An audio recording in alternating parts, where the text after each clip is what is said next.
নমস্কার, আশা করি সবাই ভালো আছেন। আমরা কিছুদিন আগেই ঘুরে এলাম গ্যাংটক থেকে, আর সেই গ্যাংটক যাওয়ার পূর্ণ অভিজ্ঞতা আপনাদের সঙ্গে শেয়ার করব। হাওড়া থেকে কামরূপ এক্সপ্রেস ধরে সোজা চলে এলাম নিউ জলপাইগুড়ি স্টেশনে। আর নিউ জলপাইগুড়ি স্টেশন থেকে বেরিয়েই এই যে স্ট্যান্ড, এই ট্যাক্সি স্ট্যান্ড থেকে শেয়ার কারে করে যাচ্ছি আমরা গ্যাংটকের উদ্দেশ্যে। আর এটা হচ্ছে সেন্ট্রাল বাস স্ট্যান্ড। যাওয়ার সময় ওখান থেকে ট্যাক্সি পাওয়া গেলেও আসার সময় কিন্তু এই বাস স্ট্যান্ডেই সবাইকে ছেড়ে দেবে, আর এখান থেকে বাসে করেও যেতে পারেন গ্যাংটক। আর তার জন্য অবশ্যই এনজিপি স্টেশন থেকে অটোতে করে আসতে হবে সেন্ট্রাল বাস স্ট্যান্ড। যাই হোক, আমরা এনজিপি ট্যাক্সি স্ট্যান্ড থেকেই শেয়ার কারে করে রওনা দিলাম গ্যাংটকের উদ্দেশ্যে। আর সামনের সিটগুলোর জন্য একটু বেশি ভাড়া নেয়, তবে অনেকটাই কমফোর্টেবল। এইভাবেই চারিদিকের পরিবেশটা দেখতে দেখতে চললাম গ্যাংটকের উদ্দেশ্যে। আর গ্যাংটক যেতে প্রায় 6 ঘন্টার মতো সময় লাগছিল আমাদের এই গাড়িতে। যেহেতু 6 ঘন্টা অনেকটাই সময় একসাথে জার্নি করাটা ঠিক না, তাই আমাদের গাড়ি কিছু সময় এই হোটেলে স্টে করলো। এখানে আমরা টিফিন করলাম, তারপর আবার রওনা দিলাম গ্যাংটকের উদ্দেশ্যে।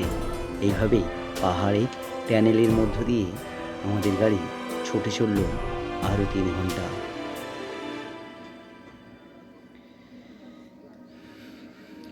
টানেলগুলোর ভেতরে সুন্দর লাইটিংগুলো খুবই ভালো লেগেছিল।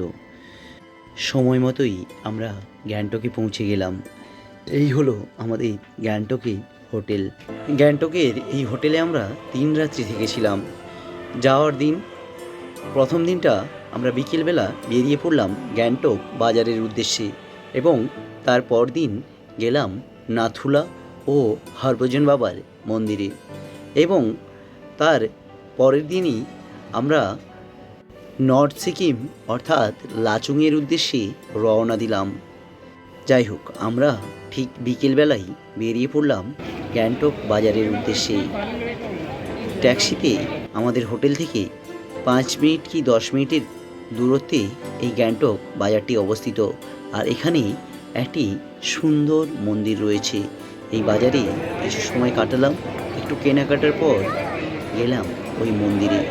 মন্দিরটা এতটাই সুন্দর, এতটাই নিরিবিলি, সত্যি একটা আলাদা রকম অনুভূতি পেয়েছিলাম ওই মন্দিরের ভেতরে। মন্দিরের ভেতরটাতে জানেন ক্যামেরা অ্যালাউ নেই, তাই আপনাদেরকে বাইরে থেকেই দেখাচ্ছি। আর এখানে মন্দিরের ভেতর কোনো পার্টিকুলার একটা দেবদেবী নেই। হিন্দুদের প্রায় সব দেবদেবী এই মন্দিরে বিরাজমান রয়েছে। এখানে আপনি বসে প্রার্থনা করতে পারেন। চলুন আজকের ব্লগটা এখানেই শেষ করছি, দেখা হবে পরের ব্লগে।